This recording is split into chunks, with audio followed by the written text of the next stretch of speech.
calcio lovers, this week saw a Derby d'Italia stunner. Fiorentina fireworks, Roman domination, and typical Italian reffing decisions produced drama and controversy. Surprise, surprise, this is Italian soccer. While in Champions League, Liverpool hand Roma a good old-fashioned British beatdown. My name is Graziano. This is the Italian Soccer Addict broadcast, and you are where you need to be to get your soccer fix. Soccer fix. Andiamo!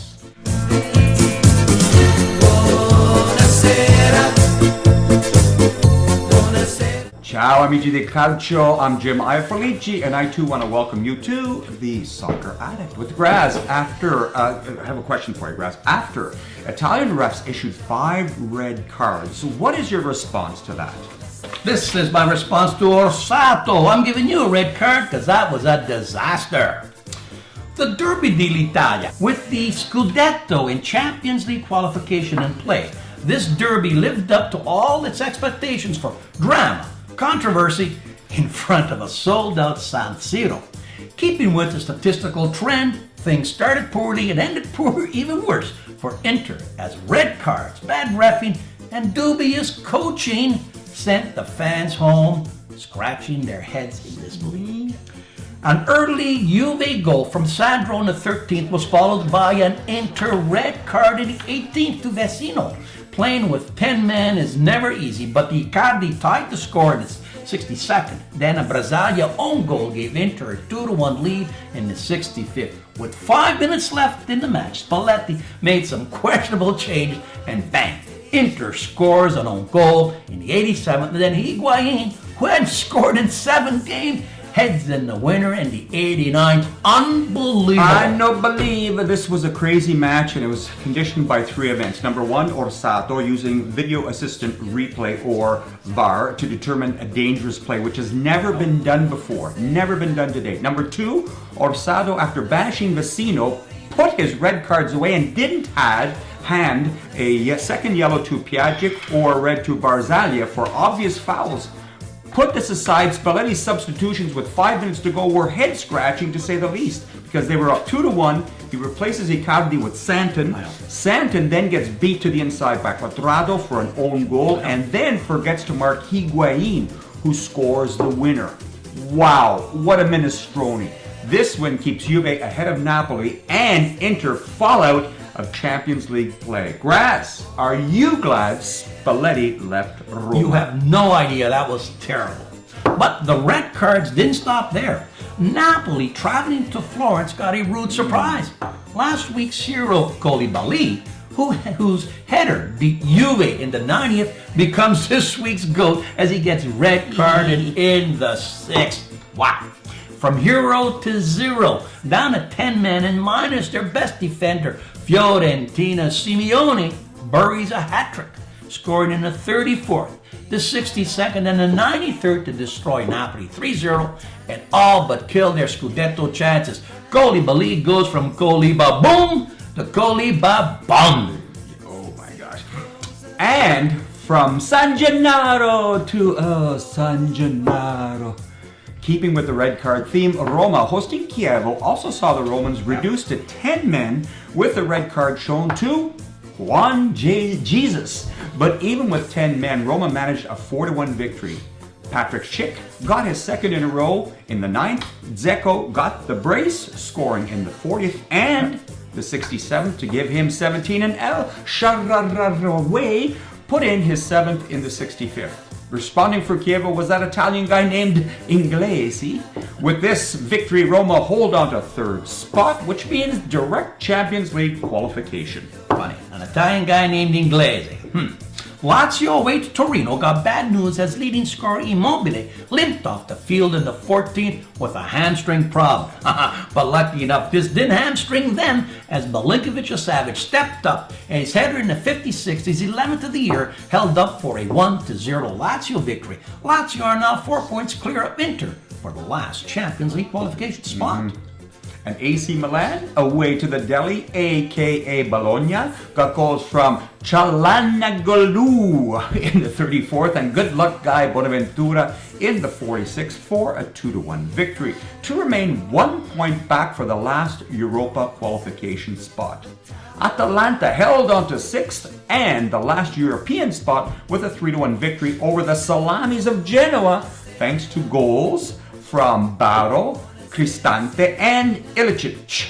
Also keeping with the meat food group stats, those Calabrese cheeseheads, Crotone continued their salvation miracle as they hosted and then roasted Sassuolo 4-1 to climb into 15th spot and virtually save their bacon. In the salvation fight category, Spal snuck out of the drop zone by beating Verona 3-1.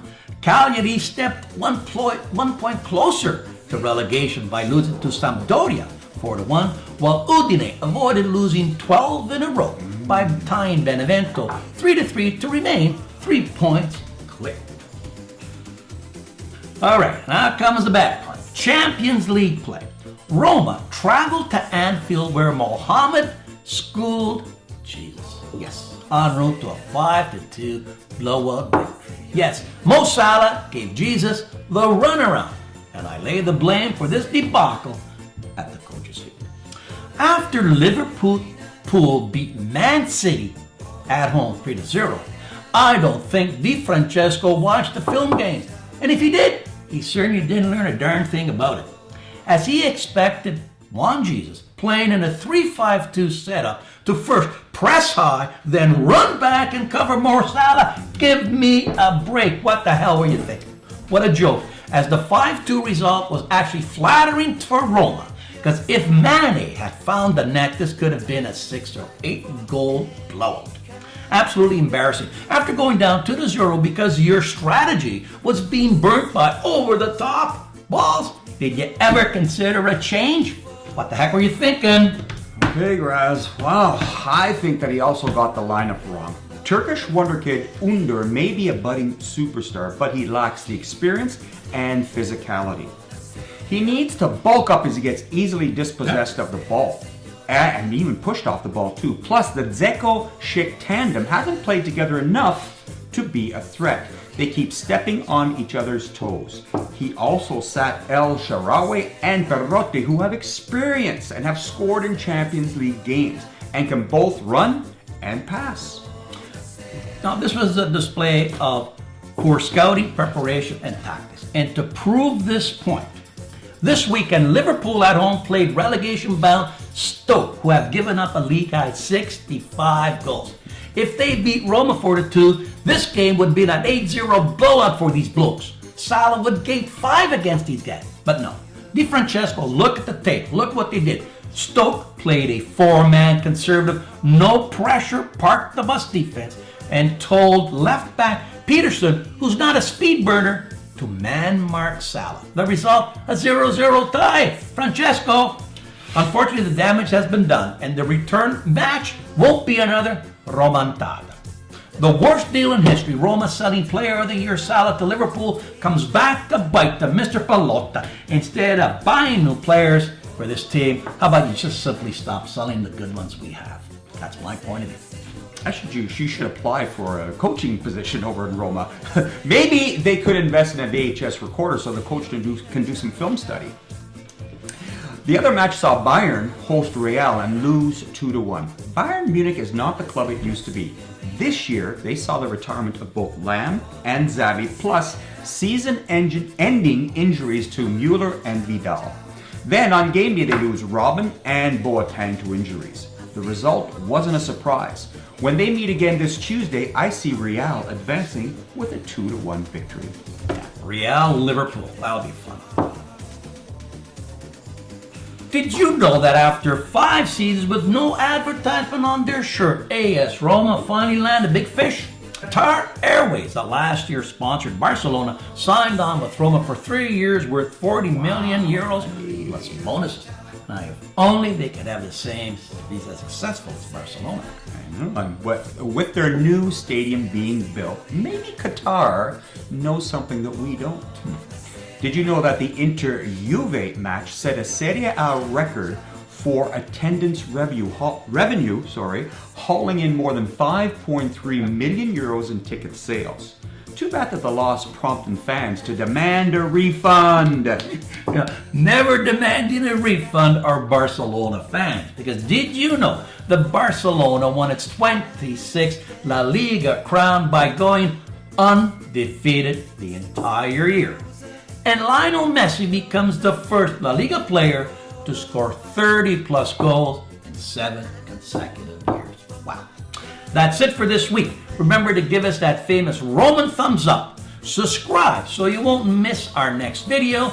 And tell your soccer loving friends where to find us. Jimmy, ciao. All right, ciao. Buonasera.